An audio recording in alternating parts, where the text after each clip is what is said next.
స్నానం చేసిన తర్వాత పొరపాటున కూడా ఎలాంటి తప్పులు చేయకూడదో, ఆడవాళ్ళు కానీ మగవాళ్ళు కానీ స్నానం చేశాక ఎలాంటి తప్పులు చేస్తే లక్ష్మీ కటాక్షం తగ్గిపోతుందో, దరిద్రం చుట్టుకుంటుందో ఈ వీడియోలో మనం తెలుసుకుందాం.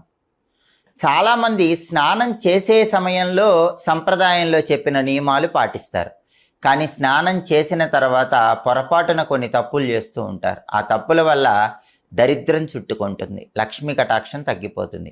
వాటిలో ముఖ్యమైనది ఏంటంటే, స్నానం చేసిన తర్వాత బకెట్ అనేటటువంటిది ఖాళీగా ఉండకూడదు.